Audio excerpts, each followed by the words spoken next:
আল্লামা দিলওয়ার হোসেন সাঈদীর পুরনো বক্তব্য শুনবেন। চট্টগ্রামের ঐতিহাসিক ময়দানে তিনি বলেছিলেন, বাংলার আকাশে কালো মেঘের ঘনঘটা, পূর্ব থেকে উত্তর দক্ষিণ থেকে কালো মেঘ বাংলার আকাশকে ছেয়ে দিচ্ছে। বলেছিলেন 15-20 বছর আগে, আজকে সেটা সত্য প্রমাণিত। আপনি গত 14 বছরে যেভাবে এই দেশের রাজপথকে রক্তাক্ত করেছেন, অসংখ্য মা বোনকে স্বামী হারা করেছেন, সন্তান হারা করেছেন, ভাই হারা করেছেন, বোন হারা করেছেন, এই জনগণের অভিশাপে আপনার পতন আজকে অনিবার্য। আপনাকে কেউ রক্ষা করতে পারবে না। আপনি যাদের শরণাপন্ন হচ্ছেন ভারত, ভারত নিজেরই লেজে গোবরে অবস্থা। গতকালকে আনন্দবাজার পত্রিকা, রাজনীতি বুঝতে হলে লাইন বুঝতে হবে। 71 টিভির টক শো এবং আলোচনা দেখলে বুঝবেন এটা সরকারের মোটিভ, তারা কোন প্রসঙ্গে কি বলছে। ঠিক সরকার পন্থী এরকম যে 2-3টি চ্যানেল আছে, ঠিক আনন্দবাজারকে বুঝতে হলে, এএনআই-কে বুঝতে হলে বুঝতে হবে এটা ভারতের ডিপ স্টেট গোয়েন্দা সংস্থা ব্যাকপ্রো রাষ্ট্রযন্ত্রের অবস্থান। আনন্দবাজার পত্রিকা নিউজ করেছে যে শেখ হাসিনাকে দুর্বল করা মানে যুক্তরাষ্ট্র এবং ভারতকে দুর্বল করা, ভারতের নিরাপত্তা হুমকিতে ফেলা। তার মানে চিন্তা করেন, আপনি একটা লোককে কখন আপনার নিরাপত্তায় বিশ্বাস করবেন, পাশাপাশি ঝুঁকি নেবেন যখন সে আপনার আনুগত্য স্বীকার করবে, যখন সে আপনার খুবই বিশ্বস্ত হবে। তো ভারতের কংগ্রেসের সাথে রাজনীতি সেটা একটা বিষয়। কংগ্রেস একটা লিবারেল ডেমোক্রেটিক পার্টি, উদার গণতন্ত্রে বিশ্বাস করে। এই ভারত বা পাকিস্তান সৃষ্টি লগ্ন থেকে একটা পুরানো রাজনৈতিক দল। ভারতের যে ক্ষমতাসীন দল বিজেপি, সেই গুজরাট দাঙ্গার নায়ক এই মোদী এবং এই যুগ্ম হিন্দুত্ববাদীরা, আপনারা দেখেছেন গরুর মাংস বহন করার অভিযোগে কিভাবে মুসলিমদেরকে পিটিয়ে মারা হচ্ছে, কিভাবে দলিত নারীদের বস্ত্র হরণ করে মণিপুরের রাস্তায় ঘোরাচ্ছে, কিভাবে গোমূত্র খাওয়াচ্ছে মানুষকে জোর করে, কিভাবে মানুষকে, অন্য ধর্মের মানুষকে, মুসলিমদেরকে জয় শ্রীরাম স্লোগান দেওয়া হচ্ছে ভারতের রাস্তাঘাটে। এই হিন্দুত্ববাদ দিয়ে কিছুদিন আগে মার্কিন যুক্তরাষ্ট্রের সাবেক প্রেসিডেন্ট বারাক ওবামা সতর্ক করেছে, ভারতে যদি মুসলিমদেরকে সুরক্ষা না দেওয়া হয়, মুসলিমদের মানবাধিকার, সংখ্যালঘুদেরকে রক্ষা করা না হয়, তাহলে ভারত ভেঙে টুকরো টুকরো হয়ে যাবে। এটা কার কথা? মার্কিন যুক্তরাষ্ট্রের সাবেক দুবারের প্রেসিডেন্ট বারাক ওবামার কথা। আর ভারতই এখন এই বিজেপির উত্থান নিয়ে সমস্ত বিরোধী দল আজকে এখানে যেমন হাসিনা বিরোধী সমস্ত বিরোধী দল জোট করেছে, ভারতের মোদী বিরোধী, এই হিন্দুত্ববাদ বিরোধী জোট তৈরি হচ্ছে। তাদের নির্বাচন, তারা নিজের চরকায় তো তেল মারা লাগবে, তারা বাংলাদেশের নির্বাচনী চরকায় এখন ঘুরাতে চায়। আমি আমাদের ভারতীয় বন্ধুদেরকে বারবার বলেছি, why you are backing this unpopular, undemocratic, authoritarian government? Why you are going against the will of people? Because you know 92% people of this country are Muslims. You have to respect their belief and faith. You cannot do this. এই সরকারের বিরুদ্ধে আজকে সমগ্র জনগণ, আজকে গণতন্ত্রকামী জনগণ রাজপথে নেমে এসেছে। আমরা বলেছিলাম, please clarify your position. Like Western countries, their position is clear. They want a free, fair, credible and participatory election. So they say this statement, we want a free, fair election. আমি আমার Indian যাদের সাথে পরিচয় এবং আপনাদের মাধ্যমে এখান থেকে জানিয়ে দিচ্ছি, ভারতের কাছ থেকে আমরা পরিষ্কার অবস্থান চাই। তারা বাংলাদেশে একটা অবাধ, সুষ্ঠু, নিরপেক্ষ নির্বাচন দেখতে চায়। আমাদের ইন্ডিয়ান ফ্রেন্ডসরা বলেছে, এই যে পত্রপত্রিকার মাধ্যমে যেটা দেখতে পাচ্ছি, যে political stability is Bangladesh is needed for also India. We also acknowledge that both the two countries are related to each other. Is any country actually rise of political instability, it will hamper its security, sovereignty.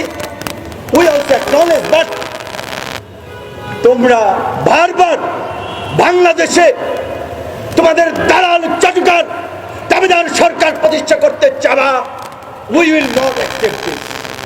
আমরা পরিষ্কার করে বলেছি যে আজকে ভারতের সাথে আমরা বন্ধুত্বপূর্ণ সম্পর্ক চাই।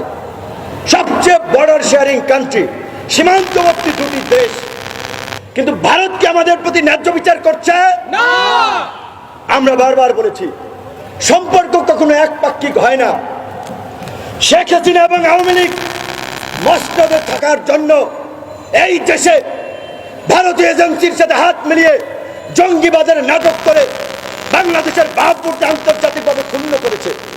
সেদিনও আমি আমাদের বিএনপির একটা সেমিনারে বলেছিলাম যে this government is now using militancy as a political tool to keep in power. তারা ক্ষমতায় থাকতে এখন জঙ্গিবাদকে একটা অস্ত্র হিসেবে ব্যবহার করছে। আজকে আনন্দবাজার পত্রিকা সহ এই যে ইন্ডিয়ান যে বক্তব্য যেটা সার্কুলেট হয়েছে, সেখানে আরো বলা হয়েছে যে জামাতকে স্পেস দেওয়া হলে বাংলাদেশ মৌলবাদীদের দখলে চলে যাবে। আমি আবারও আমার আন্তর্জাতিক বন্ধু সম্প্রদায় ওয়েস্টার্ন কমিউনিটির সবাইকে বলেছি, India is saying if Jamaat get a space, militancy can rise in Bangladesh. We want to draw attention to our international friends. Look at the India. Minority of the India are in threat. They are in danger. US President warned international communities is worried about this. The rise of Hinduism, extreme Hinduism, India.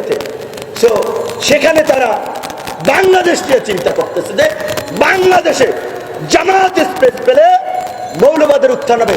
তার মানে এই যে আমরা বলেছিলাম যুদ্ধাপরাধীদের বিচার করা শেখ হাসিনা আওয়ামী লীগের প্ল্যান নয়, বাংলাদেশের রাজনীতিকে নিয়ন্ত্রণ করার জন্য এই যে একটা ভারতীয় প্রেসক্রিপশন। কথা এখন মিলছে আপনাদের সাথে? কথা মিলতেছে? আরো আছে আমার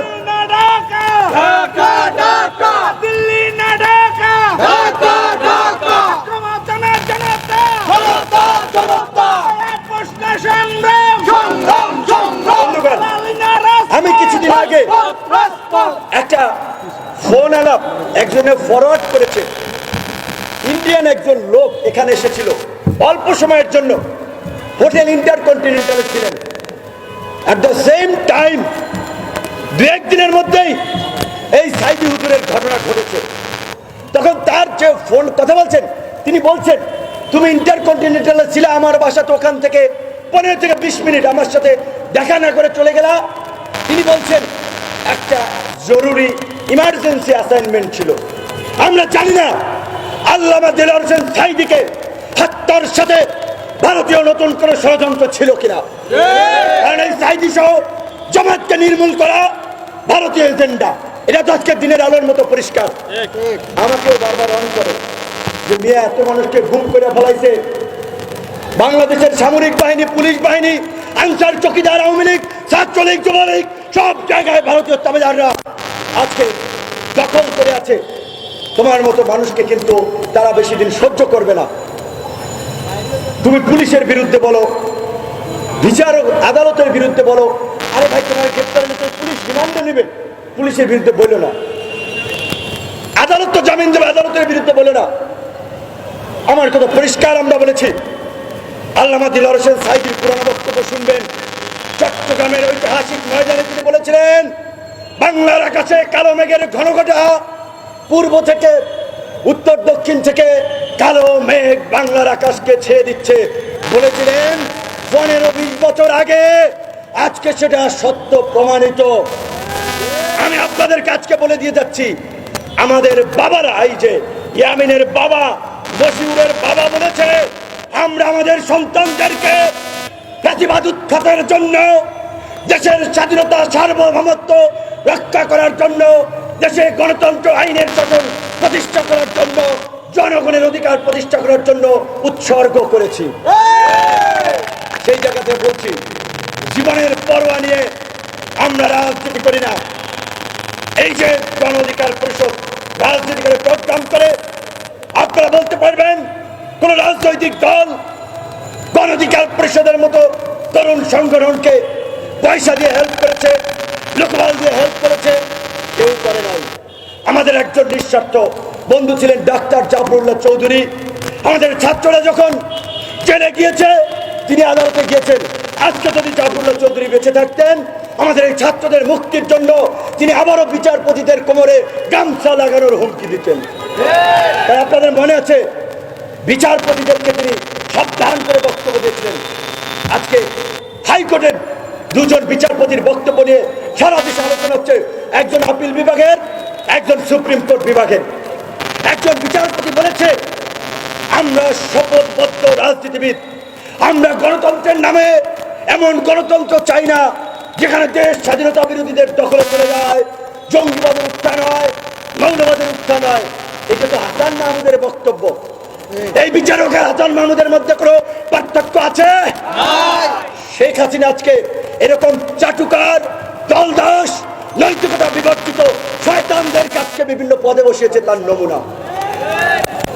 আর একজন বিচারপতি তিনি বলেছেন এই জন্য তো আমরা দেশ স্বাধীন করি নাই, পুলিশের গাড়ি ভাঙচুর করছে 29 জুলাই, এগুলো আমাদের দেখতে হবে, জামাতকে নিষিদ্ধ করতে হবে।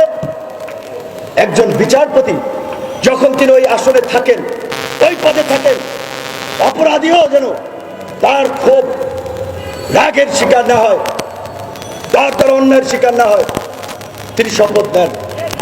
আর তিনি যদি আওয়ামী গুন্ডা মাস্তান পান্ডাদের মতো কথা বলেন, ওই বিচারপতির সাথে আওয়ামী পান্ডাদের সাথে পার্থক্যটা কোথায়? তাহলে তো আজকে বলতে হবে যে ঢাকা বিশ্ববিদ্যালয়ে আমরা যাই, আমাদের উপরে হামলা চলে। এখনো বারবার সতর্ক করা হচ্ছে। মিছিল মিটিং আমাদের বন্ধুরা বলেছে তাদের প্ল্যান হচ্ছে ভিপি নূরকে গ্রেপ্তার করলে দেশ বিদেশে একটা চরম প্রতিক্রিয়া হতে পারে, সরকারের জন্য চাপ হবে, কাজী ভিপি নূরকে না তার আশপাশের সাঙ্গ পাঙ্গদেরকে, তার ডান হাত বাম হাতকে গ্রেপ্তার করে থেকে পঙ্গু করে দিতে হবে। আমরা বলছি আমরা যেমন এই পল্টনে এই মাথা থেকে ওই মাথা লোকে লোকারণ্য সেই সমাবেশ করেছি, আবার তো সত্য 40-50 জন নিয়েও রাজপথে দাঁড়িয়েছি। ঢাকা বিশ্ববিদ্যালয়ের 11,000 শিক্ষার্থীর ভোটে ডাকসুর ভিপি হয়েছি, আবার 20 জন শিক্ষার্থী নিয়েও ছাত্রলীগের পান্ডাদের সশস্ত্র প্রতিরোধের মুখেও আমরা পিছু হটি নাই। যত আমরা মামলা তত নির্যাতন করা হোক আমরা পিছু হটব না। আমি এর আগে একটা সমাবেশ থেকে আমাদের এই যুগপৎ আন্দোলনের অন্যতম শরিক বিএনপি সহ সকলের দৃষ্টি আকর্ষণ করেছিলাম। আজকে গণতন্ত্র মঞ্চের একজন গ্রেপ্তার